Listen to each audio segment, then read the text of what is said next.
Good evening friends. আমি বলছিলাম একটা পুজোর জন্য আমি রেডি হয়েছি। সেই পূজা চলে আসলাম আমরা এখানে। দেখো কি সুন্দর সাজিয়েছে গেট। আমাদের এখানে খুব বড় করে শীতলা পূজা হয়। শীতলা পুজোতেই এসছি। অনেক ভিড়, অনেক দূর দূর থেকে প্রত্যেক বছর মানুষ এই পুজো দেখতে আসে। হাঁটা যাচ্ছে না ভিড়ের জন্য।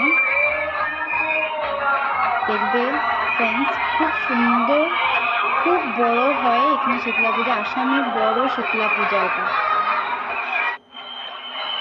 দেখো মূর্তিটা, মায়ের মূর্তি, খুব সুন্দর।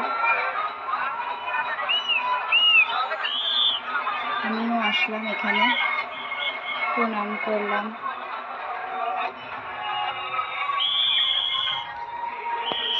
মায়ের মূর্তি দেখলেই মনটা জুড়িয়ে যায়।